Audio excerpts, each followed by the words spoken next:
Zé Gomes, tu consegues compreender estes argumentos do Presidente da República para a não dissolução do Parlamento e consequente queda do Governo, tendo em consideração que aos casos e casinhos têm-se juntado já casos muito mais relevantes? Eu percebo a importância do momento, percebo a cautela que ele tem, percebo que é preciso algo mais do que a relação, eu diria, inquinada de um Ministério ou de dois Ministérios com uma empresa pública, que foi o caso do Ministério das Infraestruturas e das Finanças, um por omissão, outro por excessiva ação, que revelam exatamente aquilo que é o arbítrio e o sentimento do quer posso e mando do partido que está no poder em relação às empresas que o Estado devia tutelar com lisura. Percebo a cautela do Presidente no sentido de que é preciso haver uma factualidade ainda mais objetiva para ele, na sua cabeça, decidir usar a bomba atómica. Percebo isso tudo. E ele está à espera do momento e já deu o aviso, já fez o ultimato. Parem lá de arranjar argumentos para eu utilizar a bomba atómica, se não utilizo-a mesmo. Agora, aquilo que eu não compreendo é a parte que diz respeito ao... seria um processo muito complicado, demoraria 5, 6 meses a mudança e não se vê alternativa ou não se vê que a oposição ou a liderança da oposição esteja preparada. Eu vou lembrar aqui muito rapidamente que em 2001, quando Guterres falou do pântano, eu vou ser literal, ninguém dava quase nada por Durão Barroso. Ele depois foi Primeiro-Ministro e até foi para a Europa ser Presidente da Comissão Europeia. E em 2004, em junho de 2004, eu estive no Porto, na Alfândega do Porto, num jantar, que era o jantar de lançamento oficial do Euro 2004. E na altura José Sócrates andava ali pelas mesas à espera de quem lhe fizesse conversa com ele, porque ninguém lhe ligava muito. E poucos meses depois era Primeiro-Ministro. E depois foi o Primeiro-Ministro que se viu, com os problemas que também sabemos. Mas ficou com aquela aura de uma pessoa com muito carisma e mobilizadora. E em 2011, com Pedro Passos Coelho, também foi muito parecido. Com Pedro Passos Coelho também parecia que ninguém apostava que ele fosse capaz de ir pegar no país, sobretudo um país completamente falido, como o PS o tinha deixado, o governo PS o tinha deixado. E ele, na verdade, conseguiu dar a volta e tirar o país e voltar a conduzir o país para mercado, para financiamento em mercado em 2015. E depois a mudança foi, como sabemos, completamente diferente das anteriores, a mudança política, mas agora o Presidente da República vir dizer ou dar a entender que a liderança da oposição não está preparada, desculpa, e se ele tomar a decisão, pergunte depois ao povo. Não acho que não deve ser ele a fazer esse julgamento.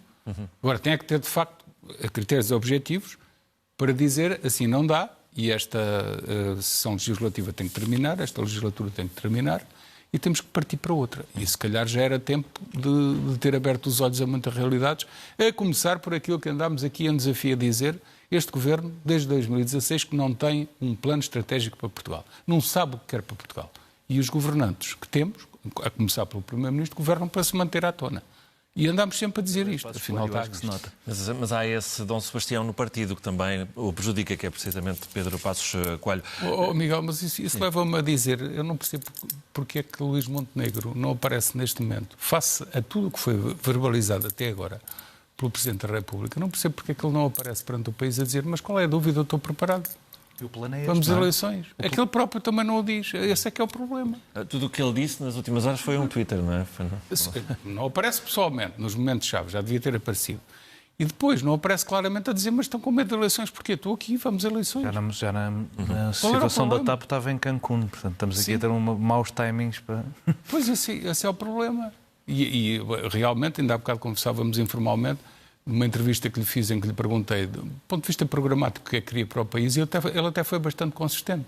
Portanto, não lhe faltam ideias, mas falta-lhe a afirmação dessas ideias. Isso é verdade. Agora, volto ao meu ponto anterior, também não acho que deva ser o Presidente da República que não deva usar a bomba atómica porque julga que a oposição não está preparada. Não, é ao contrário. Se a bomba atómica tem que ser usada porque está tudo a ser mal governado, que eu use, pois as soluções andam a aparecer. O Presidente diz que não usa a bomba atómica. Eu não estou a dizer que eu use já. Não estou a dizer que eu use decisivo, porque temos uma guerra, uma crise financeira, porque há um PRR para executar e perdia-se tempo. Se calhar era melhor ter usado a bomba atómica antes do PRR ser feito, que é um plano completamente errado do princípio ao fim. No fundo usou, não é? O Orçamento de Estado. Pois, no fundo usou a bomba atómica antes do PRR. Mas o PRR continua todo mal feito. É todo completamente ao contrário do que a economia precisa. Já vem mais dinheiro para ajudar certas empresas a descarbonizar. E nós sabemos o que é que aquilo quer dizer. É mais subsídios para as mesmas de sempre. Que depois nas bombas de gasolina e nas contas de eletricidade nos levam enquanto ele lá estiver, diria eu. Certo, mas há tantas coisas que estão a ser a ser desgovernadas em vez de governadas, que enfim. E a esse propósito, António Costa hoje, depois de uma semana de silêncio sobre este escândalo último, mais recente, da TAP, faz finalmente uma declaração à agência Lusa, por escrito, antes de partir para a Coreia do Sul, sem direito a perguntas ou mais esclarecimentos. Eu diria que aquela declaração de António Costa foi mais típica da Coreia do Norte do que da Coreia do Sul. E já vou explicar o que é que quer dizer com isto. António Costa não teve a coragem de enfrentar os jornalistas todos para lhe perguntar o que quisessem. Não falou. E de repente faz uma declaração à agência, sublinho, estatal, Lusa, que a maioria é do Estado, e vai-se embora sem responder a perguntas. E eu acho que gravíssimo e inadmissível é tudo o que António Costa deixou fazer na TAP até agora nos últimos anos. Isso é que é gravíssimo e inadmissível. Claro que o que fez o Mendes é gravíssimo e inadmissível, mas o que António Costa deixou fazer na TAP é mais grave e inadmissível. Ainda, porque não é só um ato, são muitos. O mesmo Hugo Mendes produziu uma prosa num mail que diz que todas as questões relacionadas com o Governo devem ser encaminhadas através de nós, portanto, do Ministério das Infraestruturas.